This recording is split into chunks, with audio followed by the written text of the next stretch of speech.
آج اسپیکر قومی اسمبلی سردار ریاض صادق صاحب نے ایک خط لکھ دیا جی الیکشن کمیشن کو، اور پنجاب اسمبلی کے اسپیکر ملک محمد احمد خان صاحب نے بھی خط لکھ دیا، اور اس میں یہ کہا گیا جی کہ جو اسپیکر نیشنل اسمبلی کا خط ہے کہ سپریم کورٹ کے فیصلے کے بعد الیکشن ایکٹ میں تبدیلی ہو چکی ہے اور جس کا اطلاق ماضی سے ہوتا ہے، لہٰذا جو ریزرو سیٹس ہیں جن جن پارٹیوں کی بنتی ہیں ان کو دی جائیں۔ الیکشن ایکٹ میں ترمیم کے بعد سپریم کورٹ کے فیصلے پہ عمل درآمد نہیں ہو سکتا۔ ترمیمی الیکشن ایکٹ کے تحت کسی سیاسی جماعت میں شامل ہونے والا آزاد رکن اب پارٹی تبدیل نہیں کر سکتا۔ ترمیم شدہ الیکشن ایکٹ کا اطلاق 2017 سے کیا گیا ہے۔ ترمیم شدہ الیکشن ایکٹ پہ عمل درآمد الیکشن کمیشن کی آئینی اور قانونی ذمہ داری ہے۔ آپ کی توجہ کے لیے الیکشن ایکٹ اس وقت نافذ العمل ہے۔ الیکشن کمیشن پارلیمنٹ کے بنائے ہوئے قانون پر عمل درآمد کرے، جمہوریت اور پارلیمنٹ کی بالادستی کے اصولوں پر عمل کریں۔ تو یہ تو ہے جی اسپیکر صاحب کا موقف۔ تو بیرسٹر عقیل صاحب، کیا اسپیکر صاحب براہ راست کھلم کھلا سپریم کورٹ کا جو فیصلہ ہے اس کو جھٹلا رہے ہیں؟ نہیں دیکھیں میر صاحب، ظاہری طور پہ جو قانون ہے ابھی لا آف دا لینڈ ہے، ہم نے اسی پہ ہی رہ کے بات کرنی ہے۔ جب یہ سیکنڈ امینڈمنٹ آئی تو ہم نے اس کو فردر کلیریفائی کیا، ایٹریٹ کیا اور بتایا کہ اس طرح پاسبل نہیں ہو سکتا کہ جب ایک جماعت نے وہ سیٹیں مانگی ہی نہیں، لسٹ ہی نہیں جمع کرائی، دوسری جماعت عزت مآب سپریم کورٹ کے پاس سامنے تھی، انہوں نے پتہ نہیں کیسے یہ ایک ڈیسیجن ہوا کہ نہیں سنی اتحاد کونسل کی تو چلیں ہمارے سامنے ہے لیکن پی ٹی آئی کی پٹیشن نہیں ہے، لیکن یہ ہم سیٹیں پی ٹی آئی کو دے دیتے ہیں۔ تو قانون تو واضح طور پہ ہے۔ ایک دفعہ جب ایک کینڈیڈیٹ نے سنی اتحاد کونسل میں جو اراکین پارلیمان ہیں انہوں نے بین الفیاں جمع کرا دیں، یہ ایک سٹیٹڈ پوزیشن ہے، ایک فیکٹ ہے جس کو جھٹلایا نہیں جا سکتا۔ اب ان کو کس طرح جو ہے لیگل رائٹ دے دیا فلور کراسنگ کا، اور وہ بھی 3 دن نہیں 15 دن دے دیے گئے۔ یہ تو کسی آئین اور قانون میں تو لکھا نہیں ہے کہ 15 دن کے اندر وہ جمع کرائیں۔ پھر الیکشن کمیشن آف پاکستان گیا، اب تو عزت مآب سپریم کورٹ نے ڈکلیئر بھی کر دیا کہ یہ پی ٹی آئی سے ہیں، تو سرٹیفکیٹ کیسے دے سکتی ہے سپریم کورٹ؟ یہ تو کام الیکشن کمیشن آف پاکستان کا ہے۔ اچھا، تو زید قریشی صاحب، آپ اسپیکر قومی اسمبلی کا جو خط ہے اس کو کیسے دیکھتے ہیں؟ حامد میر صاحب، دیکھیں اس میں کوئی دو رائے نہیں ہے کہ حکومت نے پہلے تو بھونڈے طریقے سے یہ لیجسلیشن پاس کرنے کی کوشش کی، مولانا فضل الرحمان کو یہ کوٹ نہیں کر سکے، ان کے نمبر پورے نہیں ہوئے۔ یہ اب دوسرا طریقہ ہے اپنا گولڈن نمبر پورا کرنے کا اور ریزرو سیٹس کے تھرو کرنے کا، لیکن ایسے نہیں ہو سکتا۔ دیکھیں 8 ججز نے اپنا کلیریفیکیشن دے دیا اس کے اوپر، اور انہوں نے کہہ دیا کہ جو 41 ممبر ہیں وہ پاکستان تحریک انصاف کا حصہ ہیں۔ پاکستان تحریک انصاف کا ڈے 1 سے سٹیٹڈ پوزیشن رہی ہے کہ یہ ریزرو سیٹس جو ہیں یہ پروپورشنل ریپرزنٹیشن کے ذریعے ملتی ہیں، اور 8 فروری کو آگ کا دریا عبور کر کے عمران خان کے نام پر ہمیں ووٹ پڑا، اس پڑے ہوئے ووٹ کی وجہ سے ہمیں یہ ریزرو سیٹس ملیں۔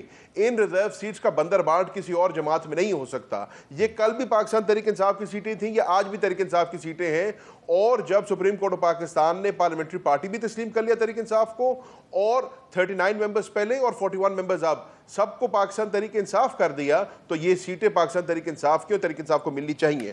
حکومت کا نمبر وہاں سے پورا نہ ہوا تو حکومت نے اب ایک اور بھونڈا طریقہ استعمال کیا اپنا نمبر پورا کرنے کے لیے، تاکہ یہ اپنی 26ویں آئینی ترمیم پوری کر سکیں۔ جی، اس پہ اب عقیل ملک صاحب، یہ ایسا لگ رہا ہے کہ زین قریشی صاحب کے خیال میں جب 26ویں آئینی ترمیم جو ہے وہ منظور نہیں کرائی جا سکی تو اس کے بعد یہ اسپیکر صاحب کے خط کے ذریعے اپنا مسئلہ آپ حل کرنے کی کوشش کر رہے ہیں؟ نہیں میرے صاحب، قطعاً نہیں۔ دیکھیں اگر ہمیں واقعتاً 26ویں آئینی ترمیم اگر پاس کروانی ہوتی تو جب ان اراکین پارلیمنٹ نے اپنے حلف لیے تھے تو ہو سکتا ہے اس کے 10-15 دن بعد ہی ہم وہ آئینی ترمیم لے آتے۔ اس ٹائم تو کمفرٹیبل پوزیشن میں تھے، 2/3 اکثریت بھی تھی، لیکن قطعاً ہماری نہ تو یہ تھنکنگ ہے نہ ایسی کوئی سوچ رکھتے ہیں ہم ظاہری بات ہے آئینی ترمیم کے حوالے سے ایک براڈر کنسنسس ڈیولپ کر رہے ہیں، تمام اتحادی جماعتوں کو، اس کے ساتھ ساتھ جتنی اپوزیشن کی جماعتیں ان کو بھی آن بورڈ لے رہے ہیں۔ یہ جہاں تک بات ہے اس سارے معاملے کی، یہ اب ہمارے بنائے ہوئے قانون کو، کیونکہ پارلیمنٹ سپریم، ہمارے بنائے ہوئے قانون کی ایسی ایک تشریح کی جو کہ ایک عام شخص بھی، میرے خیال سے روڈ پہ چلتا ہوا شخص بھی، اس کو بھی سمجھ آتی ہے کہ واقعتاً قانون میں اگر لکھا ہے کہ ایک دفعہ سرٹیفکیٹ دے دیا، میں تو خود آزاد امیدوار تھا، میں نے خود 3 دن میں پاکستان مسلم لیگ نون کا سرٹیفکیٹ جمع کروایا۔ اب جب یہ ایک دفعہ سرٹیفکیٹ جمع کرا دیا تو پھر میں سپریم کورٹ نے اگر ان کو اجازت دی تو پھر میں بھی کہہ دیتا ہوں کہ مجھے بھی اجازت دے دیں، پھر باقی آزاد کو بھی اجازت دے دیں۔ اس طرح دیکھیں پاسبل نہیں ہوتا. ایک دفعہ جب آپ نے بیان الفی الیکشن کمیشن میں جمع کروا دی, اس کے کوئی تقاضے آپ کے مقابلے میں مسلم لیگ نون کا کینڈیڈیٹ کھڑا تھا؟ جی نہیں, ایک سیٹ ایڈجسٹمنٹ کے حوالے سے وہ تھی, لیکن پھر بھی آپ آزاد امیدوار تھے. جی بالکل. اچھا جی زین قریشی صاحب, یہ بڑا میر صاحب جی کیا کہیں گے آپ؟ میر صاحب بیرسٹر عقیل سے کہیں کہ پاکستان تحریک انصاف کا اعلان کرے, ان کو بھی اجازت مل جائے گی. بسم اللہ کریں, نیک کام میں دیری نہ کریں.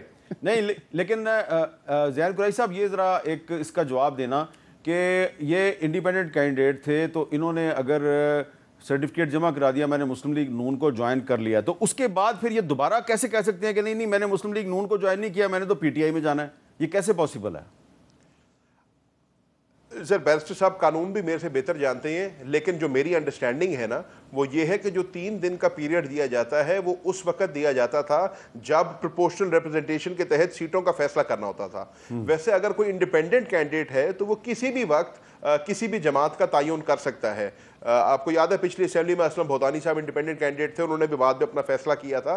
تو مائی انڈرسٹینڈنگ از کہ اگر آپ نے ہر کسی کو انڈیپینڈنٹ کہہ دیا تو پھر وہ 3 دن کی قدغن شاید ان کے اوپر نہیں لگتی, وہ قدغن صرف شروع میں لگتی تھی کیونکہ سیٹوں کا حساب نکالنا ہوتا تھا کس پارٹی کی کتنی سیٹیں بنتی ہیں. باقی اب سپریم کورٹ آف پاکستان نے فیصلہ کر دیا ہے, پھر 8 ججوں نے اس کے اوپر ایک اپنا کلیریفیکیشن نوٹ بھی دے دی ہے.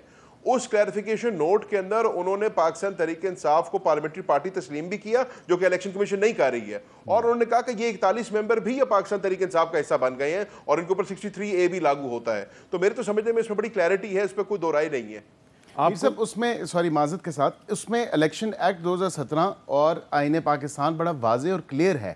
3 دن 3 days from the date of your notification including that day, جس دن آپ کا نوٹیفیکیشن ہوا تو آپ کو 2 یا 2.5 دن ہی ملتے ہیں تقریباً جب آپ کا نوٹیفیکیشن ہو, تو اس کے ود ان those 3 days آپ کو کوئی بھی سیاسی جماعت جوائن کرنی ہے. یہ ایٹ اے لیٹر سٹیج نہیں ہو سکتا. آئین اور قانون کوئی موم کی ناک نہیں ہے کہ آپ جب بھی چاہیں اس کو اپنی طرف موڑ لیں اور جس طرح آپ کی اپنی انٹرپریٹیشن ہے اس طرح یہ انٹرپریٹیشن کی جائے. آئین اور قانون واضح ہے, اور اگر کوئی ابہام رہتا بھی تھا تو دوسری ترمیم سے ہم نے اس کو واضح طور پہ بتا دیا کہ یہ اس طرح نہیں ہو سکتا. ہمارا بنایا ہوا قانون جو ہے وہ واضح طور پہ لکھا ہے کہ 3 دن کے اندر آپ نے کرنا ہے, اور دوبارہ ایک دفعہ آپ نے کر دیا تو دوبارہ آپ کو چانس نہیں مل سکتا. اچھا آپ کو یہ نہیں لگ رہا کہ یہ جو اب سپیکر اس کا جواب میر صاحب, اس کا جواب یہ ہے, پھر میر صاحب میں عرض کروں سر, اس کا جواب یہ ہے کہ اللہ کا شکر ہے کہ ان کی 26ویں آئینی ترمیم ابھی تک نہیں آئی. اس ملک کا ایپیکس کورٹ ابھی بھی سپریم کورٹ آف پاکستان ہے, اور آئینی معاملات کی تشریح ابھی بھی سپریم کورٹ نے کرنی ہے. اگر ان کو کوئی اس سے مسئلہ ہے تو یہ چیلنج کریں اس کو کورٹ میں جا کے, کہیں کہ سپریم کورٹ نے جو فیصلہ کیا وہ غلط کیا ہے. ریویو پینڈنگ ہے, ڈیٹیلڈ آرڈر بھی نہیں آیا, اسپیکر صاحب آرڈر نہیں آیا سر. تو میں یہ بڑا ویلڈ پوائنٹ ہے کہ یہ معاملہ سپریم کورٹ میں سب جوڈس ہے, تو پھر اسپیکر صاحب کو کیوں یہ ضرورت پیش آئی کہ وہ خط لکھنا شروع کر دیں الیکشن کمیشن کو اور ان سے کہیں کہ اس کا فیصلہ کیا جائے. یہاں پہ یہ بات کرتے ہیں براڈر کنسنسس کی کہ جی ہم کنسنسس پورا کرنے کی کوشش کر رہے ہیں, لیکن اس براڈر کنسنسس میں پھر یہ پاکستان تحریک انصاف کے مینڈیٹ پر ڈاکہ ڈالنے کی کوشش کر رہے ہیں. یہ ہماری سیٹیں ہیں, یا آئینی قانونی اخلاقی طور پہ ہمیں ملنی چاہیے. اچھا اس میں عقیل ملک صاحب یہ ایک پوائنٹ لگ رہا ہے مجھے بڑا ویلڈ ہے کہ اگر اسپیکر قومی اسمبلی ایک ایسا خط لکھ رہے ہیں جس پہ کہ یہ تاثر مل رہا ہے کہ اب اسپیکر قومی اسمبلی اور سپریم کورٹ کی براہ راست ایک محاذرے کی کیفیت پیدا ہو گئی ہے, تو اس میں پھر مولانا فضل الرحمان جو ہیں وہ اسپیکر یا حکومت کے ساتھ تو کھڑے نہیں ہوں گے؟ نہیں, میرے خیال سے دیکھیں مولانا صاحب سے ہماری گفتگو جاری ہے, ہم ان کو قائل کر رہے ہیں, ان کی جو ریزرویشنز ہیں ان کو بھی ایڈریس کر رہے ہیں, ان کی جو سجیشنز ہیں وہ ہم ورکنگ پیپر میں اس کو بھی ریفلیکٹ کر رہے ہیں, انکارپوریٹ کر رہے ہیں. یہ جو معاملہ ہے اس میں تو ظاہری بات ہے, دیکھیں اب پارلیمنٹ سپریم ہے, اس سپریم ادارے کے جو اسپیکر ہیں انہوں نے لکھا, انہوں نے کہا جی یہ سارا معاملہ ہے, اور شاید ہو سکتا ہے اس خط کے تناظر میں وہ جو ریزرو فیصلہ ہے, جو ڈیٹیلڈ آرڈر آنا ہے وہ بھی آ جائے, اور ریویو بھی شاید اس کے بعد لگ جائیں, کیونکہ ابہام تو اسی لیے پرسسٹ کر رہا ہے کہ آج کتنے دیکھیں 12 جولائی سے کب تک کتنے دن ہو گئے کہ وہ ابھی تک فیصلہ نہیں آیا. نہیں, وہ ججز کی چھٹیاں تھیں نا بیچ میں. سر چھٹیاں تو پھر دیکھیں چھٹیوں میں پھر ہفتے والے دن بھی عدالت لگ جاتی ہے, اور عدالت لگے بغیر جو ہے وہ آرڈر بھی آ جاتے ہیں. ابھی پچھلے ہفتے کو آپ نے دیکھا کہ ہفتے والے دن ایک آرڈر اناؤنس ہوا, مطلب نہ کاز لسٹ لگی, نہ اس کی کوئی کسی کو نوٹس جاری ہوا, نہ کوئی اور معاملہ ہوا, اور عدالت کا ایک آرڈر آ گیا. ٹھیک ہے, مان لیا کہ 9 تاریخ تک تھی, 9 تاریخ سے لے کے ابھی 19 تک 10 دن تو بہت ہیں. ایک آ جانا چاہیے اس پہ تفصیلی فیصلہ, جو کہ چھٹیوں میں بھی شاید چیمبر ورک میں لکھ رہے تھے جج صاحبان.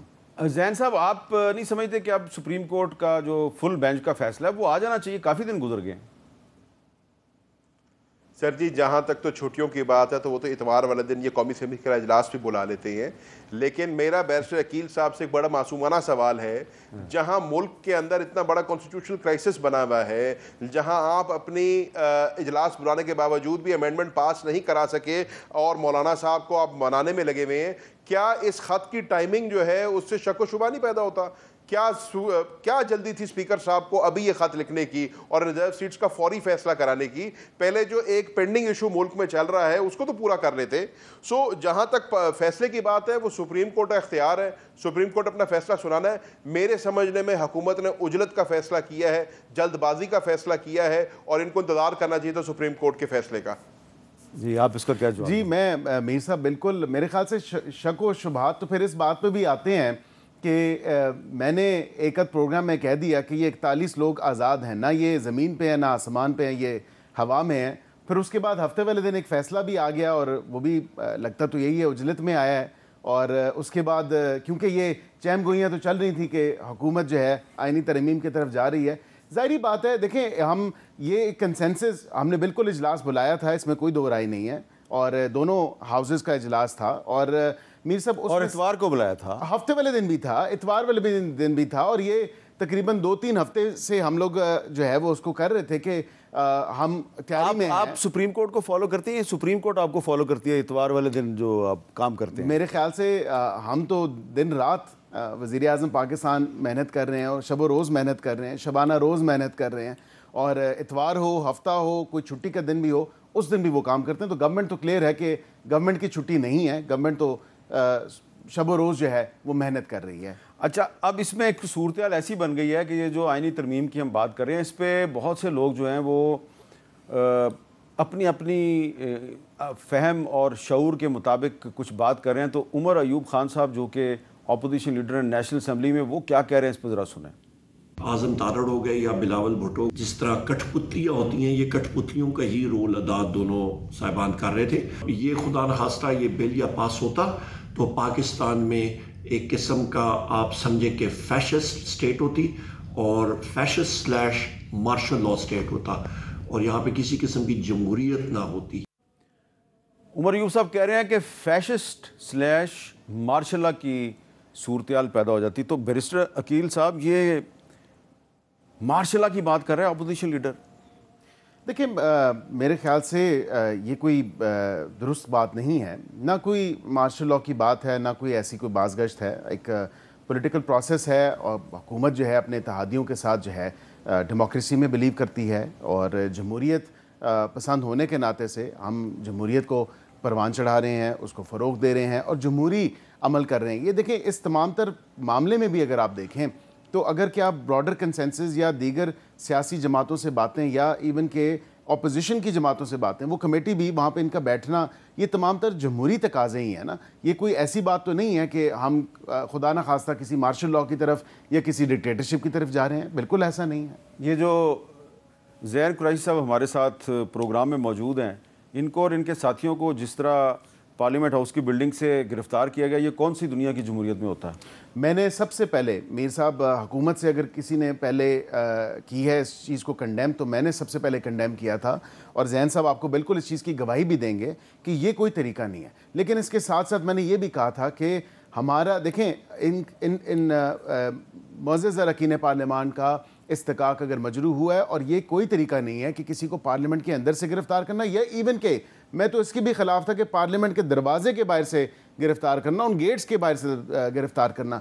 اس کی ذمہ داری بالکل انکوائری ہونی چاہیے, اور ہونی چاہیے. کیا آپ حکومت کا حصہ ہیں؟ میں بالکل اسی پہ ہی ہوں. میں نے بالکل جہاں جہاں میری آواز پہنچ سکتی تھی, میں نے ایون کہ کیبنٹ میں بھی اور وزیر اعظم صاحب کو بھی کہا, میں نے ان کو کہا کہ جی یہ غلط ہوا ہے, اسپیکر صاحب کو بھی, اور میں نے کہا کہ یہ اس طرح نہیں ہونا چاہیے, یہ پارلیمان کا تقدس پامال ہوا ہے, اور اس کی انکوائری ہو کے دیکھیں. ایک اسپیکر صاحب نے آلریڈی خود انکوائری کال کی ہے, لوگوں کو سسپینڈ بھی کیا ہے. اس کی جب انکوائری ہوگی, انویسٹیگیشن ہوگی, اس میں اگر آئی جی اسلام آباد صاحب ہیں یا اب آپ کے وزیر داخلہ صاحب ہیں, ذمہ داری تو لینی پڑے گی.